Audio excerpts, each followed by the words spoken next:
over Jerusalem, he is the third most religious site in Islam. And so if they attempt to go there, it basically starts a world war, doesn't it? Yeah, it's a weird one because if you look at the history, they kind of, I think the Jewish people kind of gave it to the Muslims as a kind of like a peace treaty. So the land is actually, Israeli Jewish land, but obviously the Muslims have taken over that place and there. So it is one of them ones. Which means they can't build the third temple, otherwise because it needs to go where the Dome of the Rock is. Yeah, well, that's why there's, when what the Bible says is that there'll be a peace treaty. So when the peace treaty comes in, then that's when because they've already kind of doing rehearsals and stuff. I think they've shown you last year on the news. And then you had Trump, remember when he made Jerusalem? Kushner, isn't capital. It?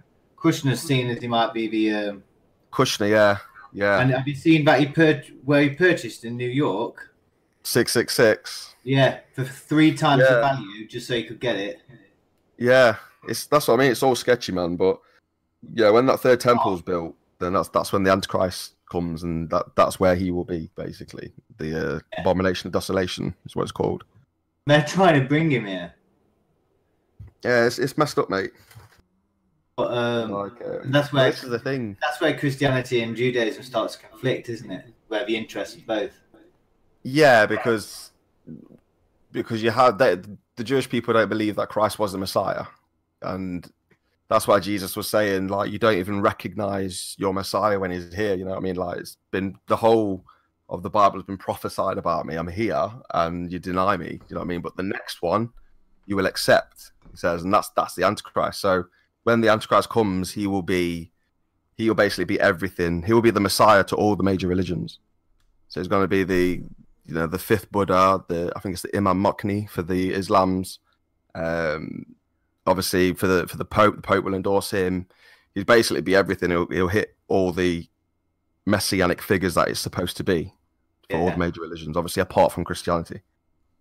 So that's the major difference. Yeah, exactly, which is pretty wild. But obviously, the Muslims don't believe in that form of messianic character either, because they believe that the end times are going to be very different. But it also is confluent with Jewish prophecy as well, obviously, because they think that the Mahdi, the last of the Muslims, are going to fight against Rome, which is basically Christendom. And then Jesus will come again to restore order. But that place, that's such a hot spot, mate. And like, does that? I'm going conspiracy theorist here, but like, do you think that's why they're kind of going to war in like the Middle East and something to bring a prophecy? Like, yeah, because a lot of them they have their beliefs where they need to make these things come to pass for their Messiah to come. Basically, you know what I mean? So that's why everyone's warring over stuff, because they're all trying to usher in, if you like, their Messiah.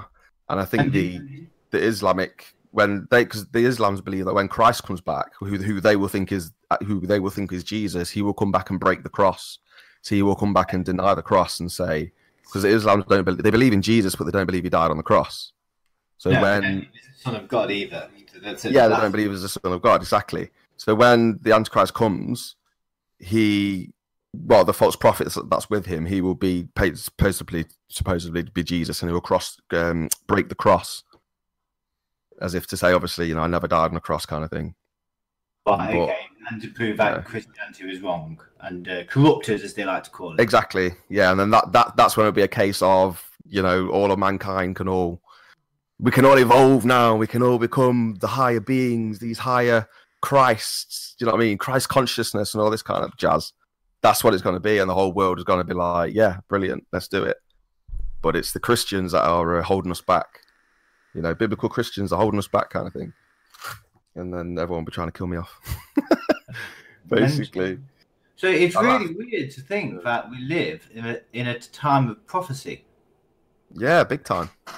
And so I went looking into more of this stuff because, as you know, I've always taken an interest in religion and seen as I'm becoming more, I don't know if the term faithful is right, but seen as the more inclined towards God I'm becoming. I've been looking into loads and loads and loads of stuff in regards to this prophecy which has been unraveling. Yeah. And there's just so many little things which you read and you're like, You need that to watch Kushner that thing video. blew my mind. It blew my mind, Stan. Yeah, it's you can't. That's why God says in the Bible, He said, "I will show you I'm the one and only true God. I can tell you what's going to happen before it happens. I'm outside of time." You know what I mean? This is what He's telling you. So everything that's happened in the Bible that's been prophetic and has happened 100%, you can't deny it. You know what I mean? So everything that's left to happen, you know it's going to happen. You know when Trump made the Israel the official land of the Jews 2 years ago? Yeah, the official capital, that one. Oh, apologies. Yeah, official capital. And he got memorialized in coins. And they've made that coin, which is designed to biblical proportions, and it's got Trump's face on it. Yeah, next to Cyrus. I think it was Cyrus. That's it, yeah, King Cyrus. Yeah. So he thinks it's some sort of prophet now. Well, what he did, he did kind of fulfill prophecy because this Kushner who he's with is literally foretold in prophecy as well, and he's doing everything, including the peace deals that the prophecy said. Yeah, exactly.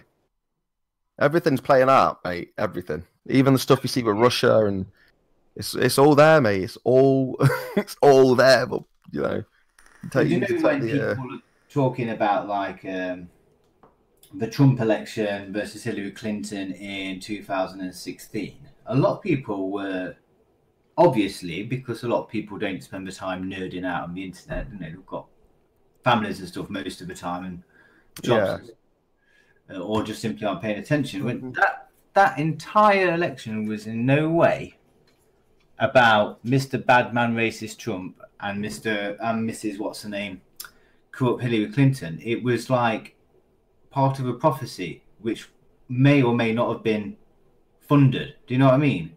Yeah. Does that make sense? Yeah, completely. And have you heard of the guy, the massive Zionist, who funded Trump to the tune of $100 million? Wowza. He's the 10th richest person in the world.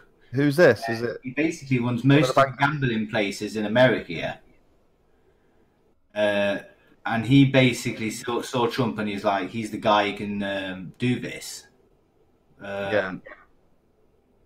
Take action. He speaks to all the evangelicals in America who have got a misguided idea of Christianity, and he was like, he can speak to them. So he's speaking their language, i.e. talk about immigration and stuff. Do you know what I mean? To like buy about places and talk all this rhetoric, but actually he's like, he's got a part in this prophecy. It's meant to Donald Trump of all people. And then now, like in the last couple of days since I watched a lot of stuff on that, because you just go rabbit hunting then, don't you? Yeah. And I was like, I need to show you those videos, which I've never got around to send them to you. I'll send them to you. Yeah, it's all mental. Like, I find it absolutely crazy that we're living in an age of prophecy, and I guess the argument then is whether it's it's being forced into it, or it's just naturally unraveling. But regardless, it's happening. And if you don't believe in God, it's irrelevant because the prophecy is still happening.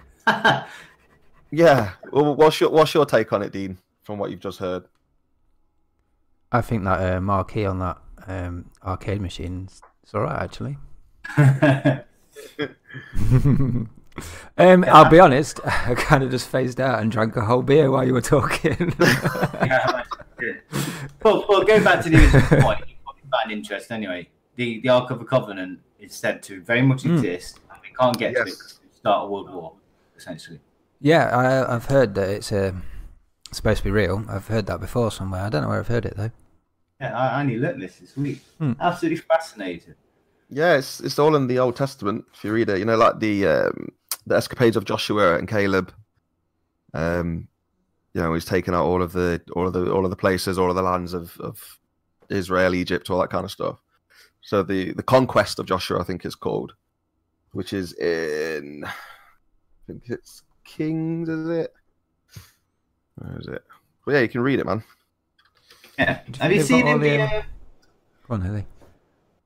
Sorry, Dean. I was just going to ask if you think they've got all the traps and stuff like in the film. I It's hope in the so. Book Yeah. of Joshua. Duh. Sorry.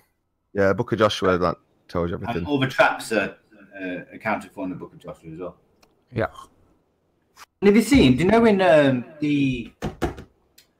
there's various forms of like Judaism, isn't there? There's just like there's various forms of Christianity and Islam, like the Shia and Shiite thing, and then you've got your, I guess, like Catholics and your Orthodox, whatever. And in is it the Torah? It's either the Talmud. That's just the Old Testament Torah, the original. Yeah. So it's in the Talmud and the Zohar, which is a more esoteric religious Jewish book, which I've read quite well. That's more Kabbalah kind of stuff. You what, sorry? More like Kabbalah kind of stuff. That's it, yeah, the Kabbalah Hermetic order kind of stuff. But in two of those, it prophesizes that 6 million Jews will perish before they go to Israel. And what happened? Oh, you mean the Holocaust? Yes, and the Holocaust. Yeah, all in there. That's what I'm saying. I keep telling people, everything is in there, but no one people choose to ignore it. It literally says in their book, 6 million will perish before the land of Israel is given to us. Unbelievable. Yeah. We live in the prophecy. It makes you feel weird, but at the same time excited. Yeah, it's madness. Like, it's crazy. If you proper look into things and just kind of see how things have played out, and look at the actual evidence that you've got, the actual prophetic evidence, it's amazing. Like you can't just make the stuff up, Yeah. So I'm starting to understand why people like yourself and other Christians say like, well, God predicted all of this. But the main thing, because it all comes down to Jesus. Or indeed, Steph. Yeah. But I just had to share that. We carry on with the Halloween stuff. But just to make a quick point, it is literally all about Jesus. That is the deciding factor between the Jewish, between the different sects of Christianity, between Mormonism, everything. It all comes down to Jesus. And so when people say it's all about Jesus, it really is all about Jesus. So we can delve on a little bit of that later. He's a rad dude. Yeah, very interesting. I'm glad I opened my mind to that kind of stuff. Well, at least I started looking into it more. That might make an interesting episode, to be honest, talking about what's been prophesized before and come true and stuff. Yeah, biblical prophecy. I think I put it on our list, the ever-growing list. Yes. Yeah, and it does do go into the. My mate, I've got an Indian mate who's Christian, and because obviously his family is very into like Hinduism and stuff, so he knows a lot about like the yugas, and we're in the time of the Kali Yuga, which is basically one of the cycles. And he said it mixes very well into Christianity, and he's got his own philosophy on it. That's really interesting. Yeah, he says that basically Christ was the final sacrifice, and that meant all the other religious people weren't actually wrong because they still believed in God, but we didn't have to make any kind of pagan-esque sacrifice anymore. That was it. It's meant to come to an end. Well, so anyone who did pagan sacrifices after was flying in the face of God, where before they'd all be forgiven because they're still worshipped. But that is the symbol of the final sacrifice, and also of the new coming era of the Yuga, which is Hindu prophecy. Yeah, it's absolutely mental, mate. It is. And that's what I was saying. It's all about Christ. Like that is even the date that we have. Like, do you know what I mean? Like it's 2019 years since the birth of Christ. Like everything evolves around him. Everything. Yeah, right. So where were we last time? Anyway, sorry, we need to. Where nice start there, wasn't it? When I cut it off. Yeah, right. With that was a good warm up, though. At least we've got our voices warmed up and such.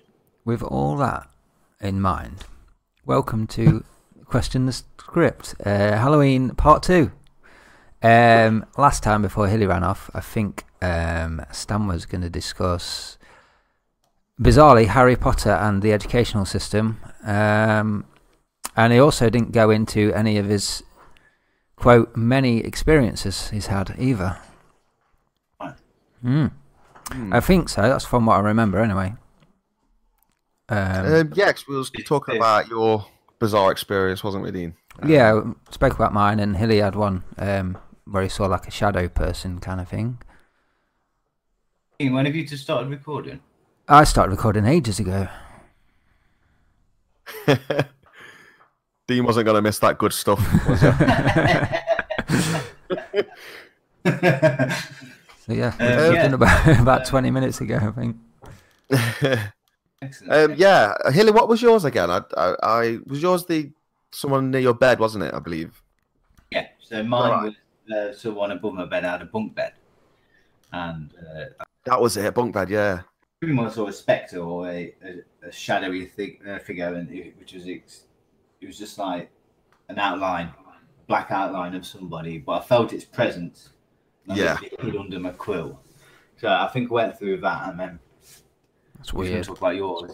And Dean's, I remember, really made my spine tingle. Good way either. Yeah, Dean's was a bit. I mean, I'm not afraid of these things, but that got me. I thought, you know, to experience that is very, very spooky. Very spooky. It was weird, really weird. But I don't know. I'm alright with it, to be honest. But I'm the kind of person, I want to experience something. I like to see things before I believe in them. So.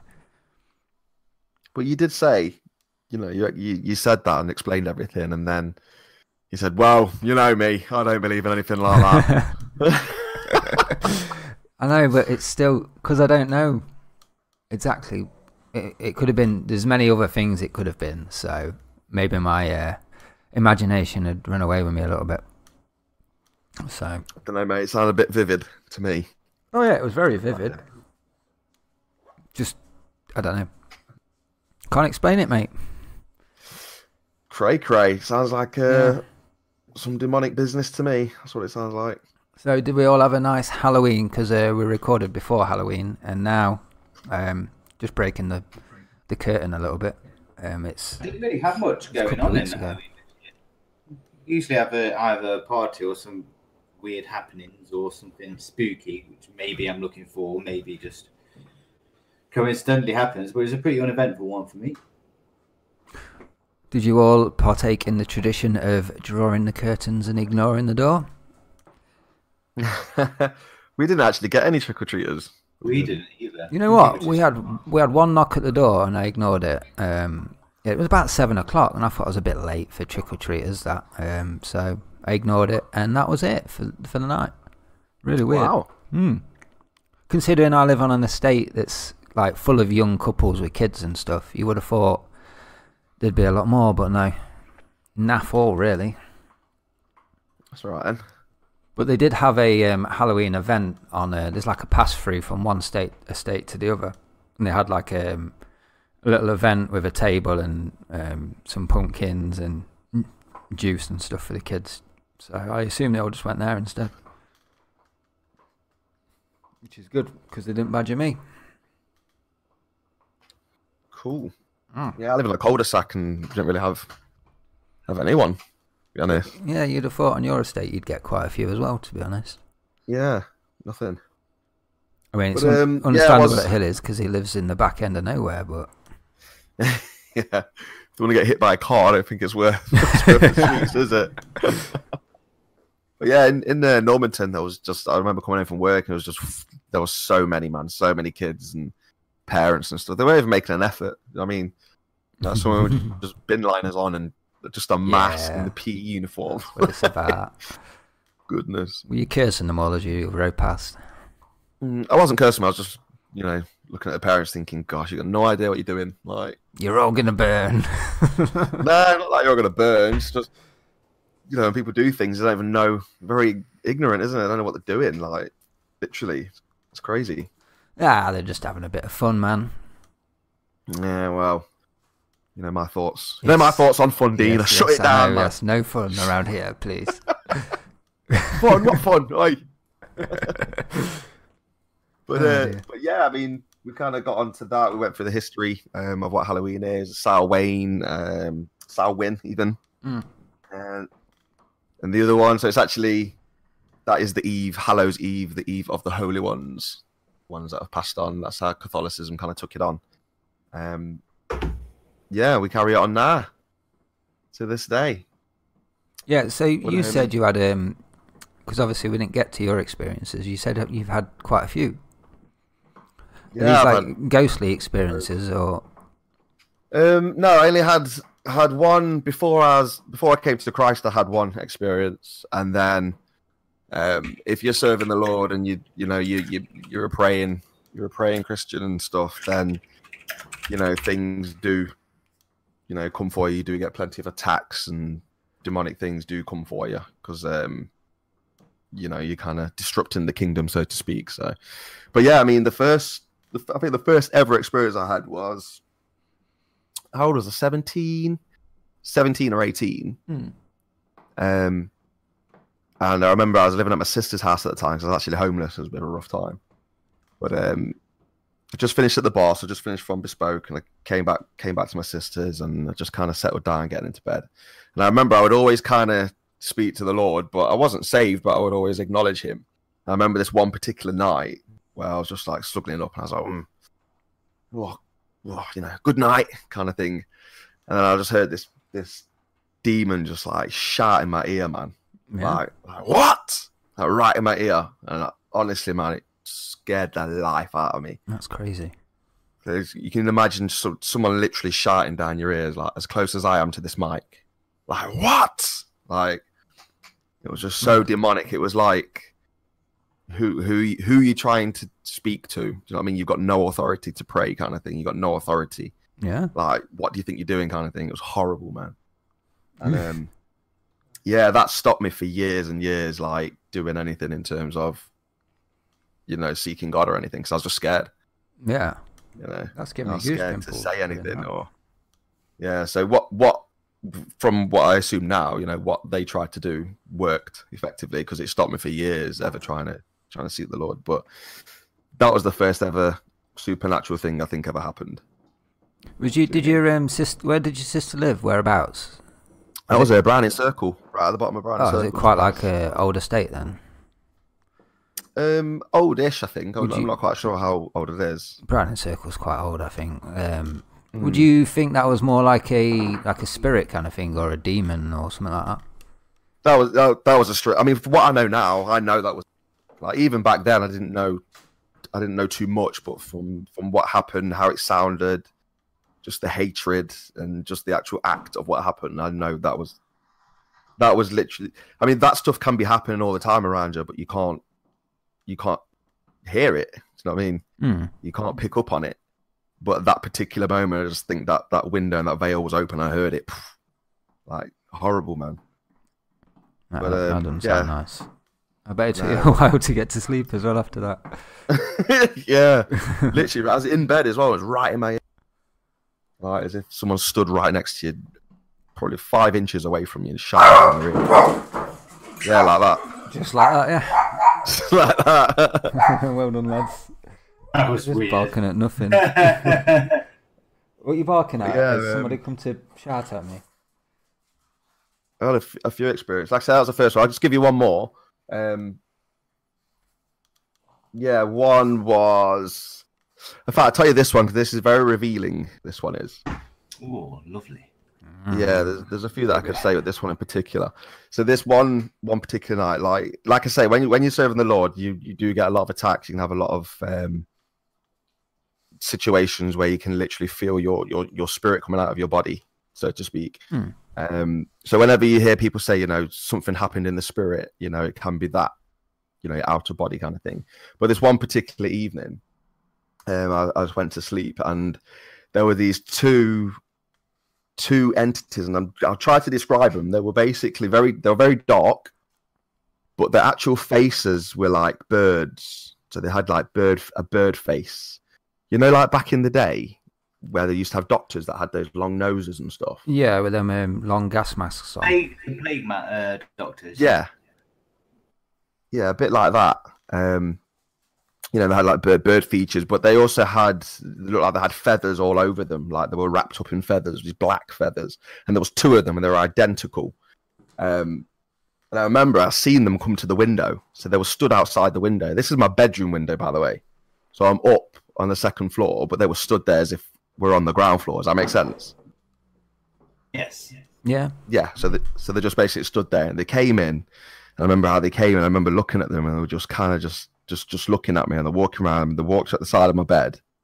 And it was at that point that I kind of snapped out of it. Because when stuff like that happens, you're trying to move, you're trying to speak, and you can't because you're paralyzed. You can't do anything. All you can do is call upon the name of Jesus. That's all you can do. That's the only thing that gets rid of them.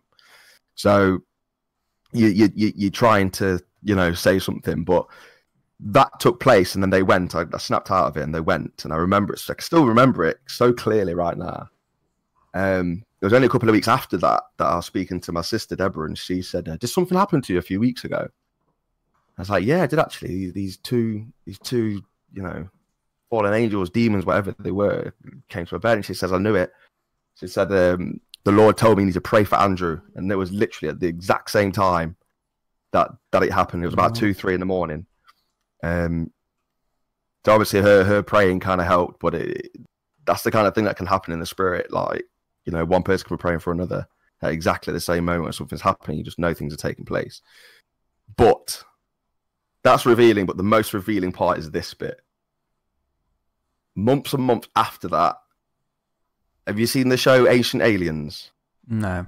I've heard of it, and it's been on Okay. in the background, yeah. So that was on. I think I just flicked over as I was watching History Channel and stuff. And I was flicking over, and it was talking about the Egyptians, and then it was talking about the gods that they worshipped. And then, if you remember Egyptian hieroglyphs, remember how they used to wear the face, the bird masks. Yeah. They used to have those helmets on. Yeah, I And was I going to say seen that when one. you first said it. Yeah, and I seen one, and immediately I knew straight away that was the exact same things that came to me. Exact same things. And they are the same fallen angels and demonic spirits that the Egyptians worshipped back then. Like, they were real stuff. And I just remember when that happened, I thought, wow, what a revelation. Like, it cleared so much up when that happened, man. Even talk about it now, I'm like, ooh. Yeah, that's Horrible. weird, because if you didn't like mention your sister part, I would have said it's probably like sleep paralysis on the edge of like REM or something like that, so you kind of hallucinating a little bit. But with your sister, like being able to collate that with you as well, Yeah. that's weird. That's really weird. I watched something on Discovery the other day. It was about UFOs, and they were talking about the Egyptians and the Mayans and stuff like that, and they were going on about them bird people, and saying that the pyramids were like basically landing pads, and these bird people were like depictions of them, kind of thing, like the people that landed. So I mean, kind of like same thing, really, isn't it? Yeah, because they are literally the fallen angels. You know, the ones that fell with Lucifer, and they are like, that's why they're like birds, you know, with the wings and stuff. Like, it's mad. Yeah, it's crazy. You link it all together. How old was you then when that happened? That one I was probably in my late 20s, maybe. Really? Oh, so you weren't just a kid, like dreaming up stuff? No, I was you know, I was fully serving the Lord then. Like, that's what I mean. Like, they were coming to do some damage, man. You know, they weren't happy with you at all. no, honestly, I could sit here for hours, tell you the things I've been through. My mum, my brother, my sister. Honestly, mate, that's what I'm saying. It's a literal war, man. It's a never-ending thing, man. Like, it's just become standard after a bit. Like, you have to fight these things, man. It's not a flesh and blood battle, you know. It's quite disturbing to hear, really. Yeah. Because I don't have any troubles or anything like that. I won't like you to think that you were going through stuff like that all the time. Kind of just for having faith. Well, this is it. It's like, I mean, the only way I can describe it, and I don't want to sound harsh or bad or anything, but if you're effectively already in the devil's pocket, then there's nothing he needs to do. Yeah. You know what I mean? If it's already got you, then there's no reason for anything like that to take place. But once you start opposing him and you start praying against, you know, principalities, witches, warlocks, and demonic things, you're in a war, you know? And yeah, it's a real thing, man. Spiritual warfare, real thing. Kind of makes me want to see something like that. There you go. Lad. Nah, they're fighting over a bone, these two are. Made me jump. Stop fighting over your bone. There's plenty to go around. Shall we move on to this Harry Potter? Because I really want to get this out. I don't know what your beef with Harry Potter is. Go on. I'm not feeling Harry. Me and good old Hazard. Right, well, So I don't like the films, but that's because I think they're a bit shit. I've not really got any... I've not really got any beef with Harry Potter. Like, do you know what I mean? Or who was it who writes them? I forgot who writes them now. But no, it's just JK, isn't it? JK Rowling. yeah, J.K. Rowling. That's it. Thank you. To me, that's just a story she's made up, and she's managed to spin different stories from that lore and make a fuck ton of money out of it. And that's basically all I see Harry Potter as. I don't. So for you, let's say Izzy grows up, and she's in school and she's learning Harry Potter and things like that, and you know, learning witchcraft, that kind of thing, pagan things, Wicca. Yeah. Where would you sit with that? Would you just be like, oh, it's just education, it's nothing? Would you be concerned a little bit, like why are you teaching my child this? If they were teaching them like Wicca and stuff, I would be, yeah. But I mean, Harry Potter's not really Wicca, is it? It's See, it is. Is it though? This is the problem. Like with other things, say Disney. Purpose or not, though? Do you think she was inspired, or do you think she was just buying into things and not realising what she was writing because it's been made normal? That stuff was channeled to her, man. She's even said it, like, because on one hand she's claiming, I don't know anything about Wicca, I don't know anything about these things, but she does. She studied them for many, many years. You come to find out that she has like degrees in this stuff. And a lot of the time she says it was channeled to her. I think one time she said one whole book was channeled to her whilst on the train or something, if I remember correctly. So it's channeled to her basically someone emailing her the finished book which they'd written. The book just kept appearing in my email. Yeah, completely finished. But yeah, it's just all like it's supernaturally popular. You know, it's just taking over. And it's that dumbing down again. It's dumbing everybody down like it's just fantasy. And it's not just fantasy. Like, there's a lot of stuff that they do. There's a lot of characters that are based on real characters.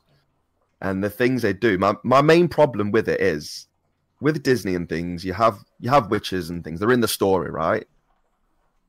So they're there. But with Harry Potter, this is literally teaching children witchcraft. It's a completely different thing, and they're going into depth about things and physically teaching the children how to cast spells, how to do this, how to do that. And a lot of these things are real spells and things like that, and you know, with wands and stuff. It's not all innocent, is what I'm saying.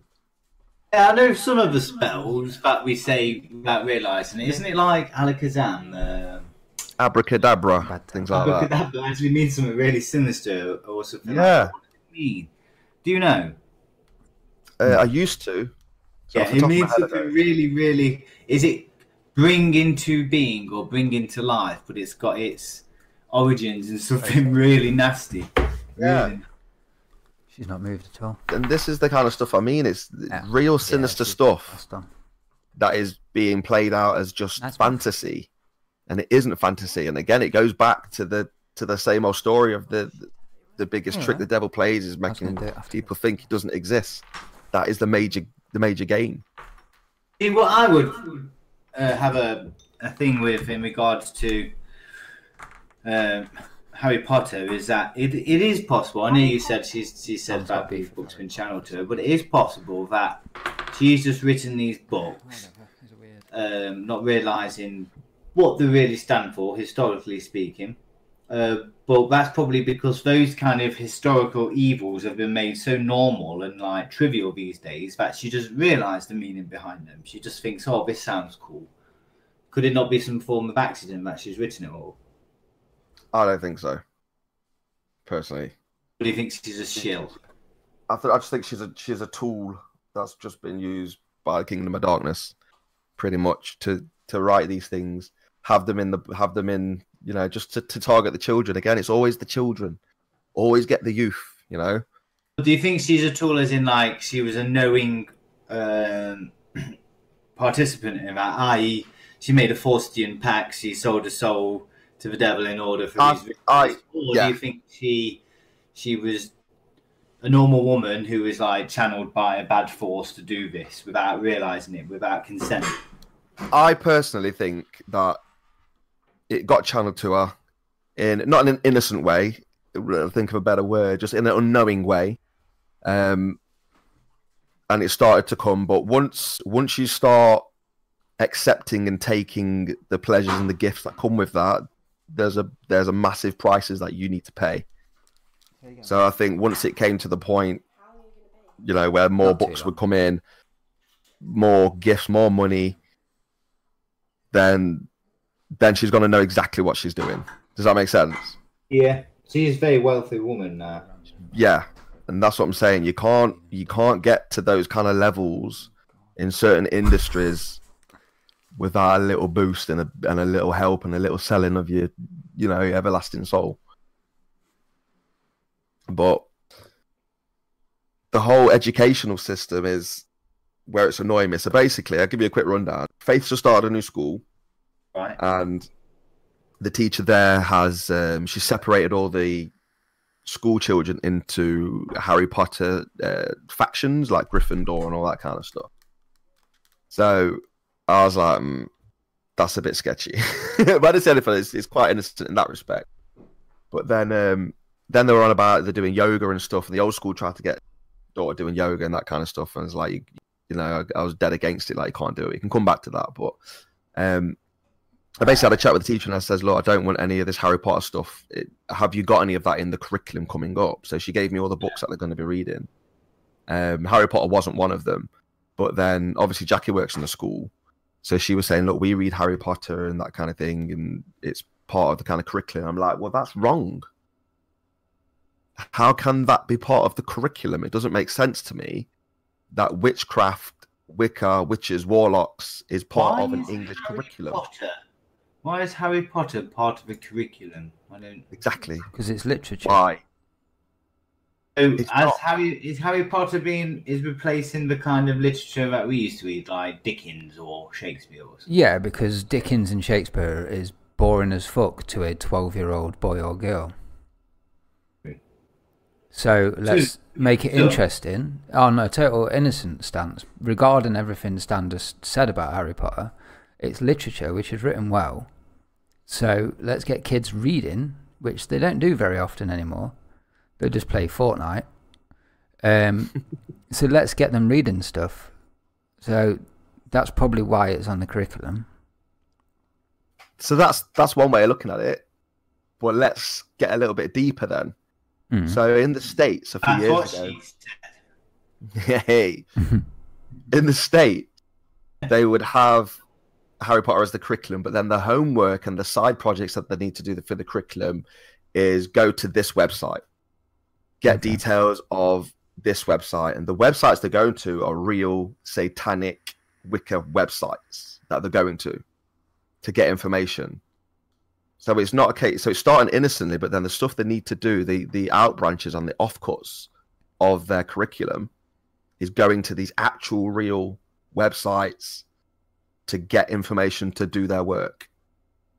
Well, does that make it? No, that's arrogance on the teacher's behalf, isn't it? It's them not realizing that there's perhaps stuff like that could be real and stuff like, you know what I mean? I don't agree with that. Okay. So I take it even further then. So with Harry Potter and everything that's in there, like I've explained, it is actual Wicca. It is witchcraft. So would it make a difference if that stuff, Wicca, is an actual registered religion? Is Wicca a registered religion? I know a lot of people practice it. So if it's a religion, then if you go down that road, then they are indoctrinating children with religion. Yeah, but you did RE at school, didn't you?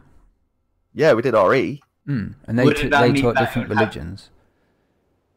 Yeah, this is what I'm saying. So would they do that with, say, the Quran? Would they do that with the Bible? You know, would they do that with any other religious text? We're talking about, would they teach religion outside of religious education classes? Essentially, is what you're saying, isn't it? Yeah, and base a whole English kind of module, so to speak, on it. I could understand if they did that in like history class, because in order to understand the history of the world, you need to understand religion to some degree. But I can see where you're coming from putting that in literature. But whether or not the teachers have got any idea of what's going on, I don't think they do. I think, like what Dean said, I think they're probably just like, well, what's wrong with getting them to read Harry Potter? Yeah, exactly. It's all very innocent. It's all very, ignorant, isn't it? And I'm not down with it, like, so I can see exactly what is taking place. But, each to their own, but I'm going to fight him. I'm going to fight him. And if it went to court, that's the route I would go down. I love the fact that you've got to say to each to their own, but you don't believe it. You're just going to fight the damn. Well, it's even like we learnt Shakespeare at school, and I think he was a Protestant, and a lot of Protestant writings in his books. Yes, thank you. So even if Harry Potter is sort of leaning on the Wiccan side, it's not necessarily to teach them Wiccan. It's just that's how it's themed. Do you know what I mean? That's the other, but that's the other thing. Harry Potter does teach you this. This is what I'm saying. That's the major difference. Harry Potter goes into depth about things, and it's a school for wizardry, man. You've got 5 or 6 books going deep about how to become a witch and a warlock. Nah, you can't. Don't say nah. You can't watch Harry Potter and learn how to be a Wiccan witch. What's Harry Potter about, Dean? It's about wizards. What's Harry Potter about, Dean? Wizards. Where does Harry Potter go? And what do you mean, where does he go?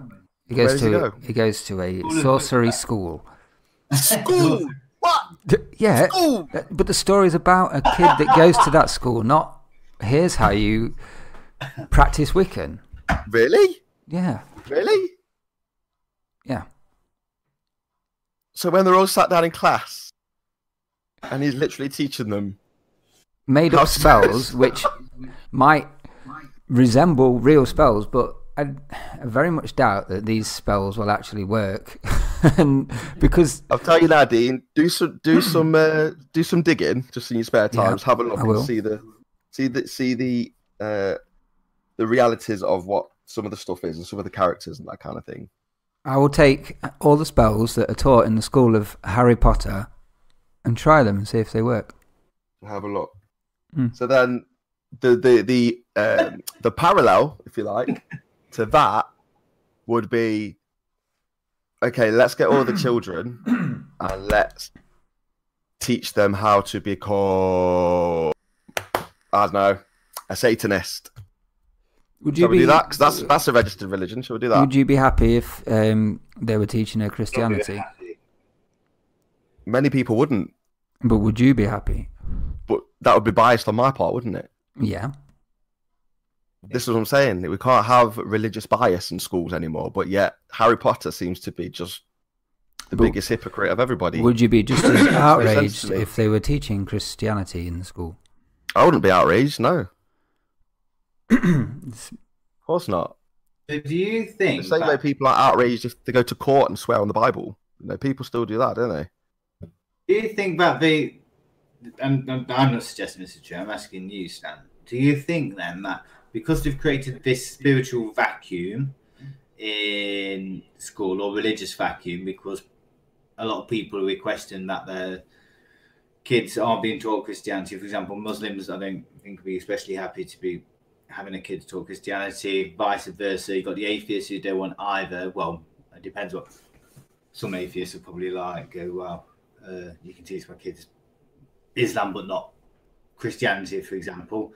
Do you think because it's kind of dying down, they're replacing it with another religion, which is basically like Harry Potter? You reckon they're filling that without really telling people? I think, yeah. I think Does that make sense? I just think it's still going teaching radar. kids religion, but in a more clandestine way. It is religion. Yeah, it's religion, but it's being taught as fantasy, and it isn't fantasy. I mean, some obviously is fantasy, but the whole scheme of it is a religion. But yeah, religion seems to be like, well, you can't say that, can't talk about this, we can't pray in schools anymore, we can't do any of this. But yeah, Harry, it's all right. Have a bit of Wicca, kids. There you go. Here's $5. He's a lovable kid, though. It makes no sense. It's backward. I'm not feeling it. So that's my beef with Harry, anyway. Yeah. In short. So, basically, Harry Potter is extremely racist, is what he is. Okay, that's it. You know what, though? If you want it banned, just start calling him racist. You'll get rid of him in a second. He is very Why white. is there no Black Harrys, eh? Hated the Izzle, eh? What's going on? Yeah. Like, it's clearly a conspiracy against the blacks. But no, it is a good point, though. Now, if you do see it in that regard, that they're removing religion from schools in certain cases. I haven't been to school for a very long time, so I actually don't know what the local schools are doing. But let's say they are removing it to an extent, to then pushing something else which is very spiritual and religious would be kind of filling that vacuum, but the kids wouldn't even be realising it. Now, if you were to be of the devious kind of person who wanted to do something like that, let's put it this way: if I wanted to indoctrinate kids into, well, Stan thinks it's witchcraft and like the Wicca, I would do it like that. Yeah. You know what I mean? If I wanted to, that's how I would do it, but it's whether or not someone's actually doing that. It's like I said earlier. That makes sense. It's not a flesh and blood thing, this. There's a lot taking place that is outside the realm of the here, Yeah, I know what you mean.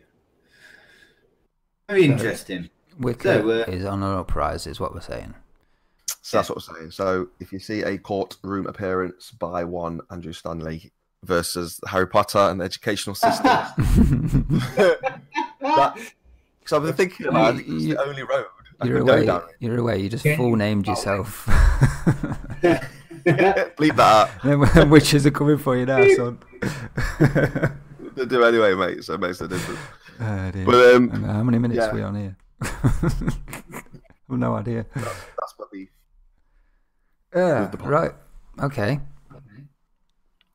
I see what you're saying, but I think you thought about it too much, and the school curriculum's not thought about it enough, and you've kind of clashed in the middle, I think. Nah. Yeah. Nah. I like that. I like the reach out there, Dean, for the comment. Yeah. I mean, when I send Izzy to school, I'll be happy for her to learn about all of the religions, any religion. I'm not fussed. It's up to her to make her mind up which one, if any, that she follows. So it doesn't bother me if she learns about Wicca, Muslim, Sikh, or Christianity, anything. As long as she's happy in life, it doesn't bother me in the slightest what she's learning at school, as long as it's not corrupt and teaching her the wrong way to live life. That's how I feel about it. Okay, I understand that. I appreciate that. Yeah, but that's an entirely different philosophical question, anyway. Yeah, of course it is. It's not, yeah, but yeah, that I see where you're coming from, definitely. But I just think it's like that's a very good response. I completely respect that. But again, that's just at a surface level. At school, you learn about different religions. You learn about this stuff. You don't go into depth and go really deep into one particular religion, so to speak. That's the issue that I have. That everything goes deep. Everything is being connected to this book, this character, and it's about a kid learning witchcraft at a witchcraft school. It's crazy. You can't deny what I'm saying. I'm telling you the truth. I get what you're saying. I'm absolutely loving what you're saying. Yeah, I think we've touched the Harry Potter bit now. So where else? Where else do you want to say? Staying on Harry. No. Yeah, I can't remember what else we were going to talk about, but that was the main thing I wanted to get out there. Get it off my chest. It's definitely an interesting take. I'll give you that. I'm going to look into it a bit, actually. Because I've only watched the second half of the first Harry Potter, and that's it. That's all I've watched, so I don't really know anything about it. Yeah, I should probably read and watch it and see if there's anything what you're saying, Stan. But my last thing I'm going to say about this. The last thing is what people don't realize is when you kind of look at these things and you give ground to these things in your life and you have them in your house, all that kind of stuff, you basically give legal ground. I think I've mentioned it before, but you give legal ground to that side of things in your life. Yes. Same as Ouija board, same as all that kind of stuff. You're giving them legal ground, and that's another issue that I have. That's like inviting a vampire into your house, isn't it? But you can't exactly. You have to invite them until he's invited. Yeah, I see where you're coming from. It's interesting that you say Ouija boards. It's quite a good little segue, really. Have you done a Ouija board before? Yes, about once or twice. I'm not sure if it was done properly, but I have done it. Mm-hmm. And I was a teenager, a younger teenager as well, not a late one. Yeah, did it work? I'm not entirely sure. The whole thing spooked me out because it felt so wrong, and we built up such a massive thing in our heads about what the ramifications of doing this Ouija board were. We went down to the nearest park and did it in a big group next to this wall. I remember it perfectly. I think it might have even been near Chad Park. I remember at the time it was being one of those things when he was doing it, he was so engrossed. You have those nervous giggles about anything you heard in the bushes or something just made you jump. Really made you terrified. But I'm not sure if anything terrible happened because of it. I mean, my friend did get hit by a car and died about a month later, but I don't think that was because of it. What? I'm saying nothing. I was waiting to see what you were going to say. I mean, well, no. Was your friend involved in the Ouija board? He was, yeah, and he did pass away a few months later in an accident, in a car accident. But I don't think it was to do with the Ouija board that we did. Stan disagrees. All I'm saying is stuff like that opens up the floodgates. That's all I'm saying. The time I did it after, when I was in my later, well, it would have been a couple of years or so after that. I don't actually recall anything terrible happening then either, actually. Well, not then either, because something terrible did happen the first time. But no, I don't recall anything awful happening. Did you see that picture? I felt at the time. Although the second time I did it, do you know when you're actually moving around, when you put your hands together and it's meant to just naturally move, it did feel like it was naturally moving, where the first time felt a bit forced, like it was almost like one of you could tell one person someone was doing it. Say something. But the second time, definitely felt a bit more natural.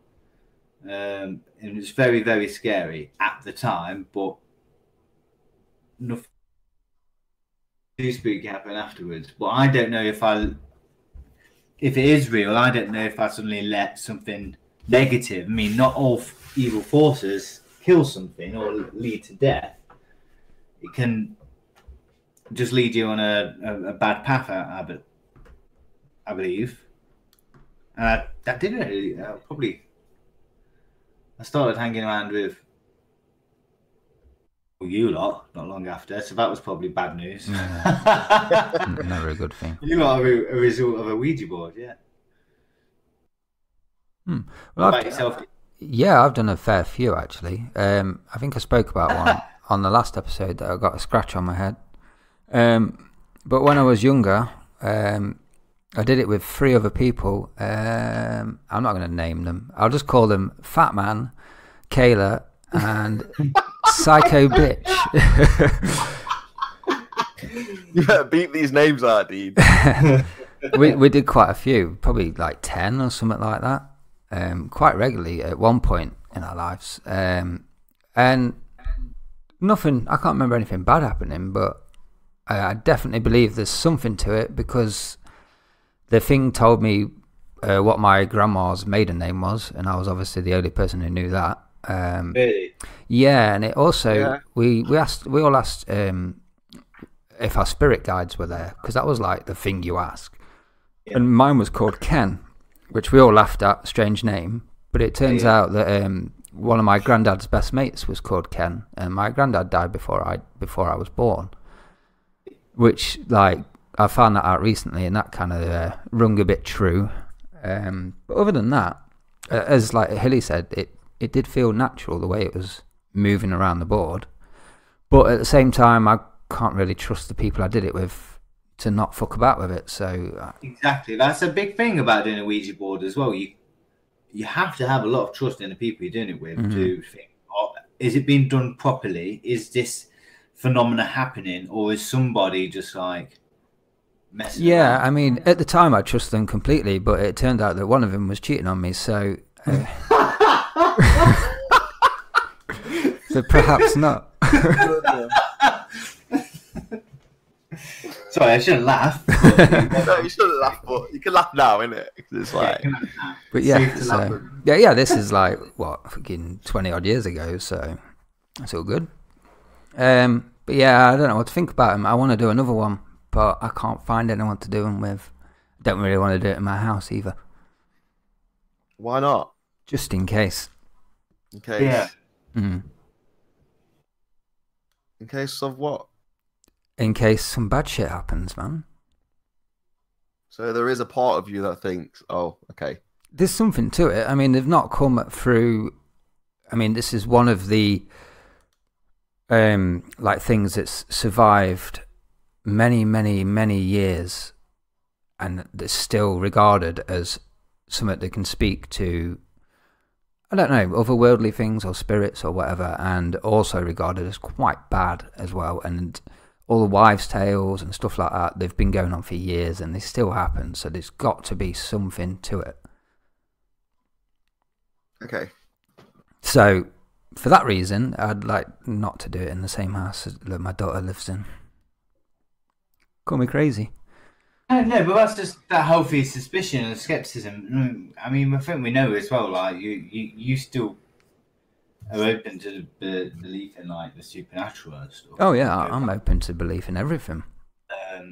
You can rationalize a lot of things, but sometimes things happen where you can't rationalize them, or sometimes you want to delve into something and your kind of instinct is like, but what happens if I'm wrong and it is actually an evil spirit and I've just stupidly let it into my home? Yeah, exactly. But I guess that's kind of the fear and the excitement of doing something like that. I would like to do a Ouija board again, but now it's funny. It's a catch-22 situation. I'd love to do one now because I actually trust the people I could do it with to not mess around and see if it actually works. Mm. But at the same time, because I've become more inclined towards the supernatural and God or whatever, I also don't think I should do it because I'm too suspicious of it. And I think maybe I am letting in some evil into this world. So it's frustrating because the time where I could actually see if it was real, I don't want to mess with that crap. Mm. That makes sense. It does. Yeah. So you wouldn't come to a graveyard with me and play Ouija board? I'm very tempted. I'll definitely come to the graveyard with you. I don't know if I might just watch you holding a candle. I'll stand above you holding the candle while you do it on your own. My bodyguard. As the clock strikes 12. I don't know if I want to do it on my own though. Well, I just think you shouldn't do it. Full stop. Really. Any of you. But at the same time, what would be so bad with finding out for yourself if this stuff is real and then going, you know what, I've messed with the wrong thing. I need to just step back. And that's some proof to me that there's something else. At the same time, Stan, you're saying you're getting visits from things like this anyway. Yeah, I'm a saved Christian. I have a relationship. Fight these things on a weekly, daily basis. It's standard. So you could do one and you'd be all right. No, I wouldn't do one. My Bible tells me not to do that. Like, I would never even dream of doing such a thing. Never. I like that it sounds that absurd to you that we're even contemplating it. Would you be up for being present when we did one? No. Honestly, I'm serious, man. I wouldn't be around it at all. Would you be happy to be in if I was there. Would you be happy to be in like the same house as one that's not being used? No, not at all. Because I know exactly what would happen. Stuff would happen. The Holy Spirit would move in me, and nothing would happen because I'd stop it. I'd have no other choice. So I wouldn't be present. Would you be happy with us doing it?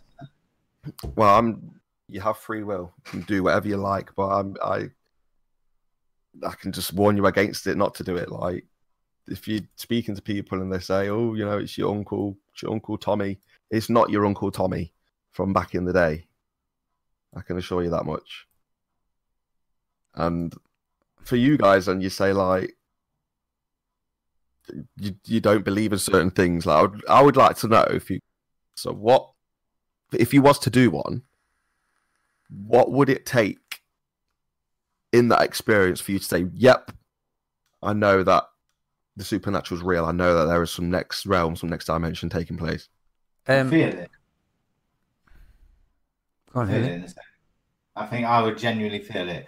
Given who I am now, given my relative sobriety as well, I think I'd feel it automatically. I think if I was to do a Ouija board, as soon as we were doing it or not long after, I think I'd know 100%. I wouldn't have a shadow of a doubt. If I'd have let something out, then I think I'd have any doubt in my mind that I just let something bad happen. So it would be to answer your question, Stan, it would be a feeling. A feeling. Kind of like a feeling of like dread or something wrong. So it wouldn't necessarily be the table lifting up or, you know, something like that, the window slamming, that kind of stuff. It would be like a feeling that something's wrong in the spiritual realm or something, or something wrong has happened. You literally feel it in your spirit, don't you? Yeah, that's what I think I would feel. Yeah, I think I'd know automatically, and I think that's part of following your spiritual instinct, which is basically the instinct most human beings have when they realise something's right or wrong. Whether you want to label that natural laws or not, but I think people genuinely have a kind of instinct, which used to be very spiritual, and now it's just considered like, you know, Darwinian instinct or whatever. But this is bad, and I've just messed with something I shouldn't have. I think you'd know instantly.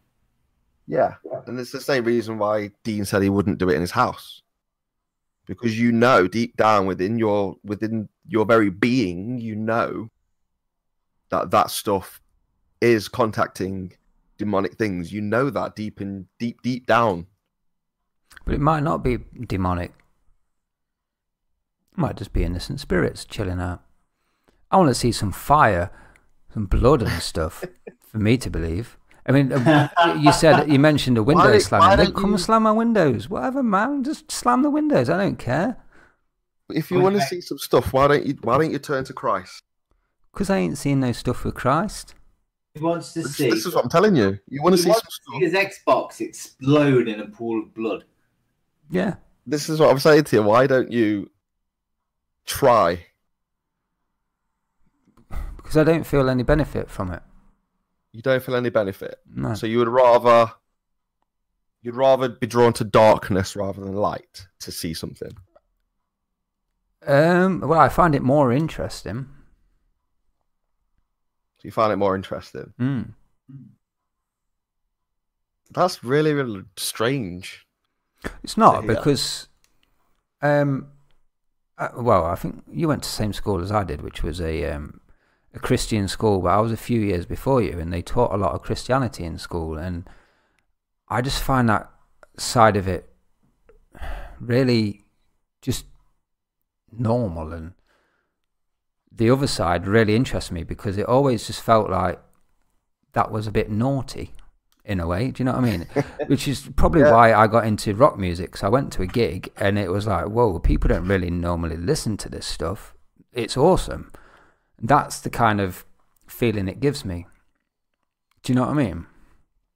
Yeah. So someone like Stan will probably consider that that's the devil within you, or that's the devil. The feeling of not giving in is...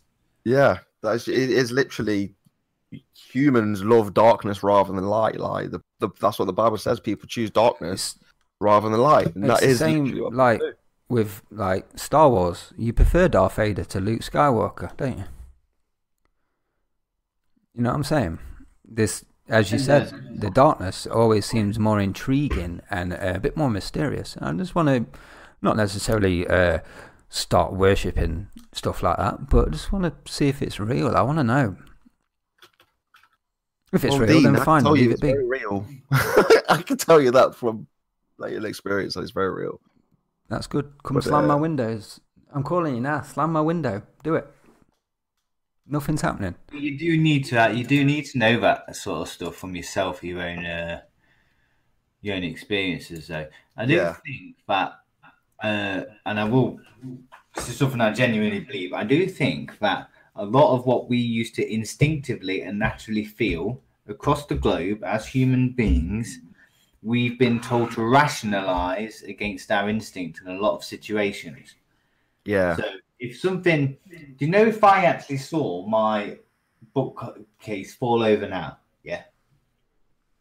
I would try and attempt to rationalize it that, okay, there must be something uneven on the floor. There must be a shake in the house. The walls must have moved. Something must have caused it, so I can rationalize how it happened, because there's no such thing as the supernatural, yeah? Yeah. The way that's happened is that's the result of about 200 or 300 years of conditioning when people started to think about the rational.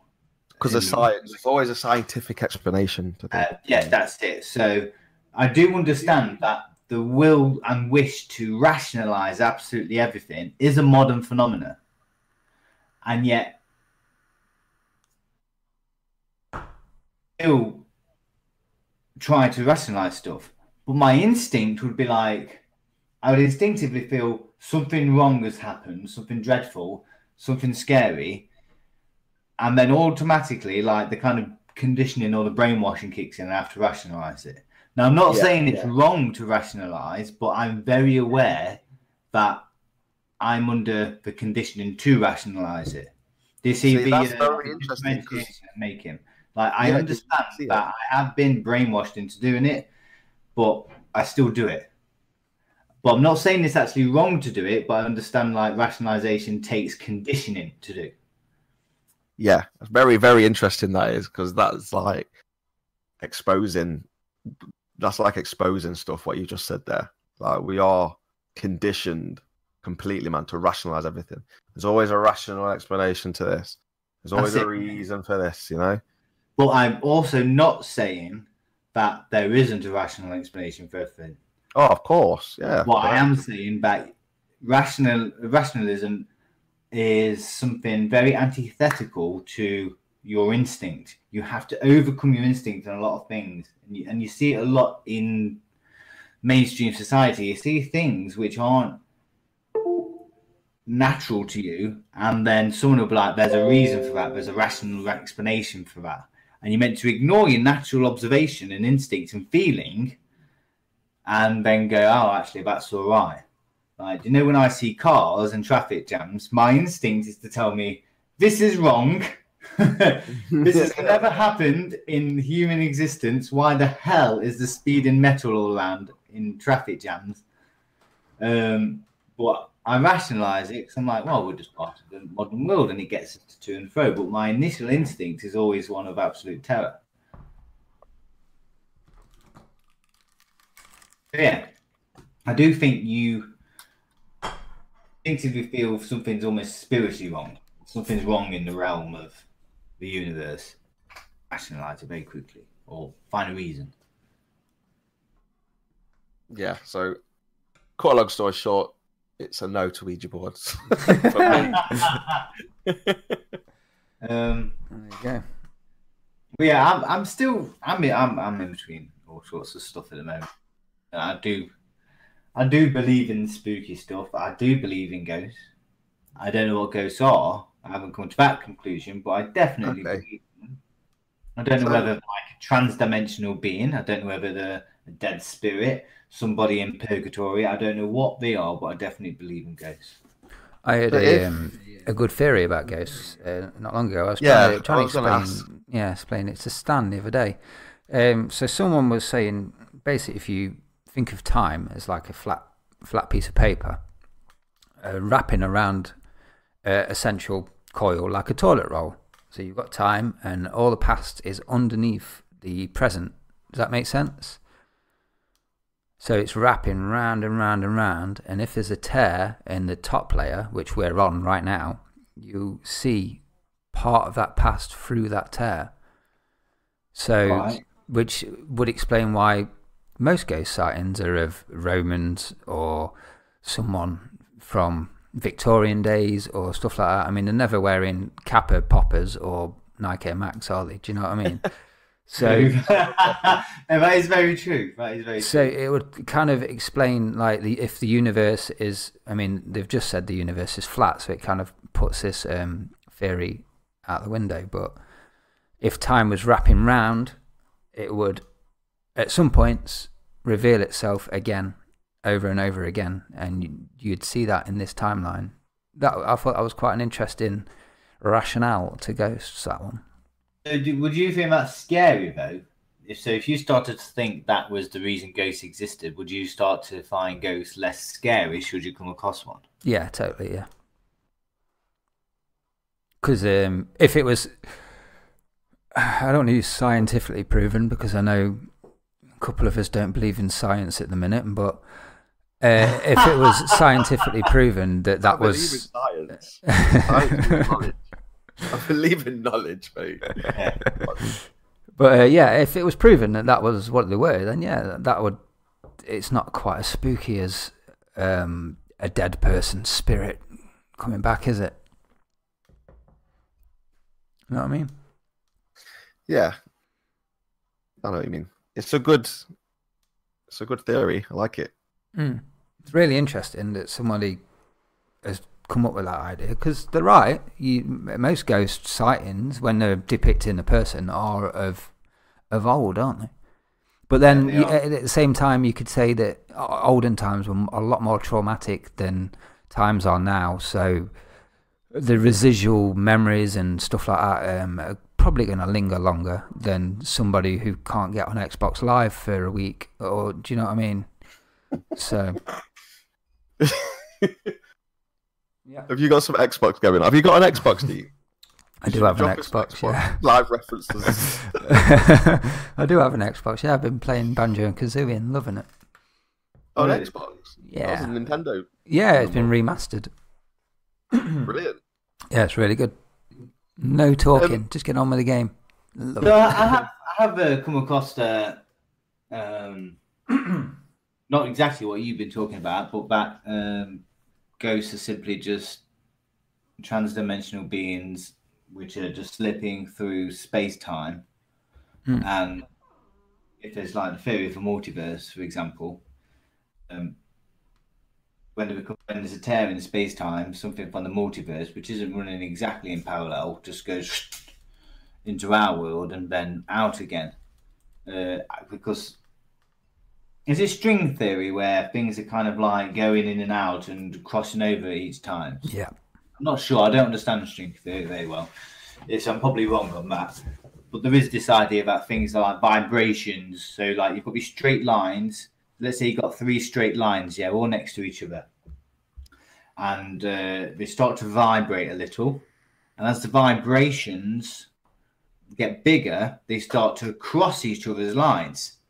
And so if you've got 3 vibrating in cross proximity, all these different universes are vibrating across each other. And therefore, ghosts could just be like transdimensional spirit, which is just popping through very temporarily into your world. But that's literally just scientific theory, not in any way scientific fact. It's very similar, isn't it? Very similar. But then you'd have to kind of explain why the strings are running at the same, like parallel to each other. Do you have an instinctive feeling of what they are doing instead of using like a instead of stuff that I've researched? Instead of things that you researched, do you have an instinctive feeling like you would have had as a child, for example? Well, or even now, you didn't have to be as a child, but what do you instinctively feel it is? Well, I don't believe that ghosts are dead people come back from the dead, because that's just a load of bollocks, isn't it? I mean, when you're dead, you're dead. There's nothing there. No, honestly, I don't know. More likely, if you think about it logically, I'm more likely on Stan's perspective that it's some kind of demon / entity that is fucking about, come over to our realm or our dimension or whatever, than it being dead people come back to life, basically.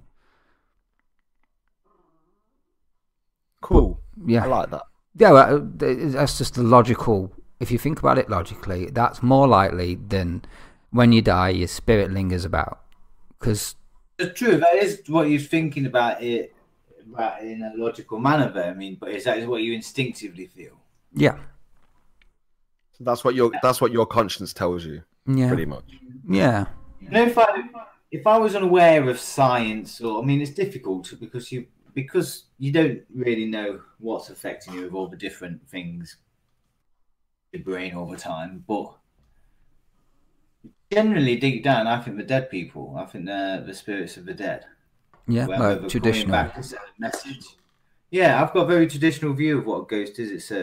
It's the good and bad ghost. So you could have a good ghost who's literally just passing through to observe or give you a good message, or you've got a bad ghost who's basically not happy with you being where you are, and it's going to give you a bit of a bad time. So I'm glad you said that, because I was waiting for someone to kind of have that perspective on it, because I've always had not the argument, but just the question really, if that is what you think, so dead people are, ghosts are dead people, disembodied spirits or whatever. So who is governing that? For one, that's one question. Who is governing all these dead people? But two is President Trump and Boris Johnson. It's Jeremy Corbyn's job, that is. So that's one, but two you were saying. Yeah, number two, does that mean that you believe that there is life after death? I instinctively feel there is life after death, but I don't know if that's because I've read the Bible stories as a kid. Yeah, so this is what I'm saying. Forget everything. Forget Bible, everything. For you, if you think that ghosts are dead people, do you think there is life after death? Regardless of anything else, just on this subject right now. Oh yeah, of course I would have to. Yeah, I'd have to. If ghosts are dead people, then I'd have to believe there's life after death. Yeah. Okay, so then who governs? So back to the first question: who governs all these dead people? Well, I don't know the answer to that. Does anyone have to govern it? Good point. Does it have to be governed? Well, this is what I'm saying. Does it have to be governed? Who does govern it if it is governed?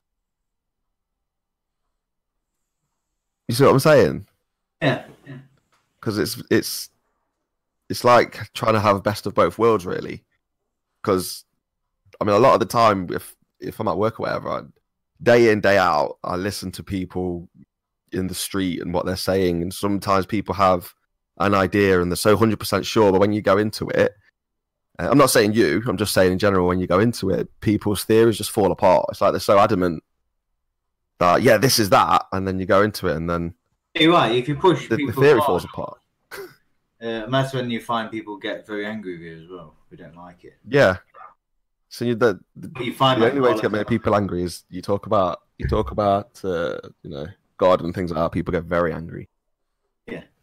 But yeah, I would argue the case of it doesn't necessarily have to be governed. Now, if you're going to talk about it in the argument for God, that okay, if ghosts exist and it's an argument for the afterlife also existing, or you could logically follow that the afterlife would exist, and then who's governing the afterlife? Well, yeah, it could well very much be God. Yeah. But whether I've thought about the subject of ghosts leading to God enough, no, I haven't. I've always, you're probably right. I probably treat them as separate subjects as opposed to leading from one bit to another. Does that make sense? Yeah. It was just a question that I always have. If people just have that thought that ghosts are the spirits of dead people, then they have the belief of life inside you, a soul within you. So therefore, there is life after death. So somebody must be in charge of that realm, of that universe. It can't just come from nothing. True, but it also means that you can't. It doesn't necessarily mean you have to be able to understand God's will of what the reasoning for ghosts. I mean, it might be difficult to understand God's will on ghosts. I don't know, actually. I'm quite ignorant to it, so I shouldn't really speak. Yeah, shall we get this wrapped up soon, then? Yeah, unfortunately, it's me that's going to bail early this time. Sorry, lads. I need to go anyway. I've got great, work to do. I think it's been a really good talk. It has. Get better. Yeah, so that was good, actually. I think this part 2 was better than the first part. We definitely discussed a lot more. We discussed Harry Potter, mate. That's for sure. Yeah, we've learned about Stan's beef with Harry Potter. Hopefully, I didn't ramble on too much. It didn't go on too long. No, I've got to go and edit his fucking name out now, so I've got to listen to it before I put it up. Sorry. But no, that was good. I enjoyed that. But definitely get that first bit in, because we would get some good stuff there, like prophecy. Oh yeah, I'll leave it all in. Don't worry about that. So that leads us to the next episode at the end of the month, which is a couple of weeks away, because obviously we split this one into 2. Exciting. Very exciting. What we're doing, who we're doing it. I'm just going to log in now to that Google Sheet. Just one sec. I'm sure the list is up here, isn't it? Or if you put it under Google Docs or something like that. Google Docs, isn't it? Can you guys get to it? I'm just loading it up now. Oh, in fact, I put a link in there, didn't I? Yeah. Just scroll up a little bit. That last thing. Right. Are we all accessing it? We should all be able to edit it and stuff. So we've got, so far, we've got Ouija boards, miracles, aliens, serial killers. Serial killers would be a good one. That'd be really good. We've kind of gone through ghosts now, but we could go further into it in another date far away, because we've looked at it quite a lot. Oh, I can see someone else playing with it now. Lifetime. That's great. Harry Potter, mate, blasted.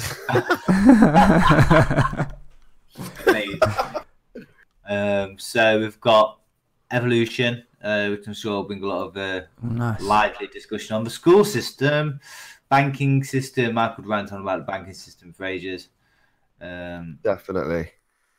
I'm not sure what's next, actually. What about serial killers?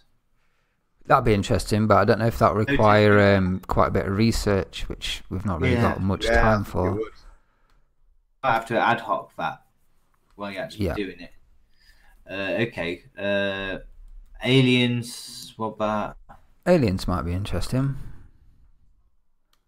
Weird. We'll have a think then. We've got a few subjects we can do. And, we'll surprise ourselves next time with what it's going to be then. What we're going to do, just a group discussion rather than someone trying to lead the thingy.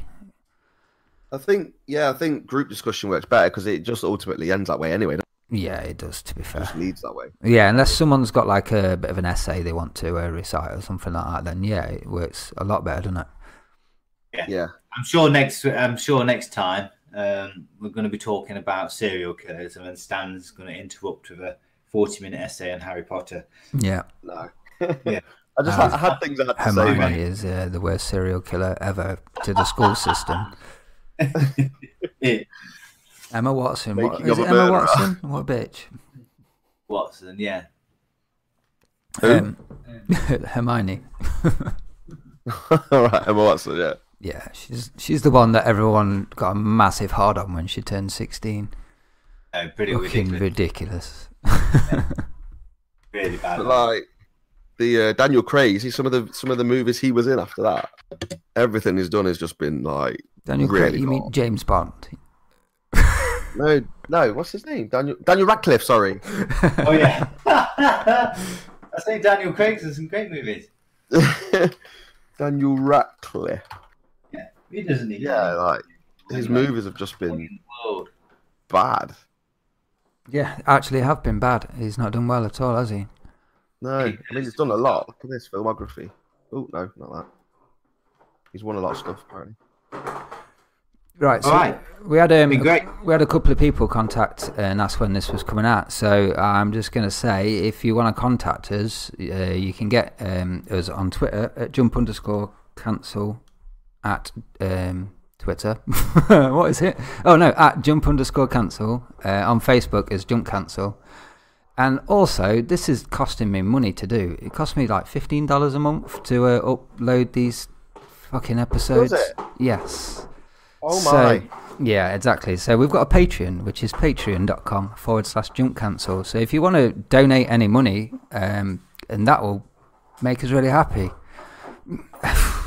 I hate doing stuff like that because it sounds like begging, but it's literally costing me money to do this at the minute. And you're all listening to it for free, so feel guilty when you listen to this, please. Yeah, this has been a good one. Very much it has been a good one. Been really good. Yeah, cool. What we're doing? End of the month again. Yes. And we'll go back to a full episode rather than 2 parts because it was a pain in the arse to sort out the second part. Saturday the 30th or Friday the 29th. Friday will always be a bit better for me. Yeah. For me also. We'll just stick on Fridays from now on then. All right, great. Brilliant. That's great. Nice one. Well, cheers, lads. I enjoyed that. I'm actually going to... Well, you can do by subscribing on iTunes to Jump Cancel. Yeah, when you're at iTunes, Hilly, right, if you go to iTunes.com and search for Jump Cancel, you can give a rating on the podcast. Give a 5-star rating because that will let other people see the podcast in their algorithmic searches. Oh, okay. Well, I'll go and give myself 5 stars. That's it. Yeah. 5 out of 5. I tell you what, if you give a 5-star rating, I'll give you a mention on the next episode. There we go. Oh, here it is. You got 5 stars, mate. Yeah, already. No, of course I have. Hey, what? Have you heard my old stuff? Of course I have. That's 5 stars out of 5 as well. Not even 5 stars out of 10. I know. Really 5 good. stars out of 5 is the highest rating.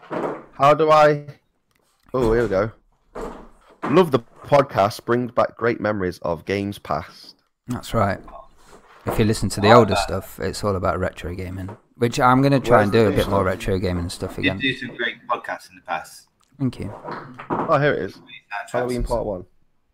Right, well, I'm jumping off right now anyway, and I'll leave you two lovebirds to All right. Yeah. Well, that's it. I'm going to cut it here, I think. Cheers for listening, everybody. Happy Halloween. I know we're a bit late on this bit, but yeah, cheers. Don't let your kids dress up next year because Stan will come round and find you.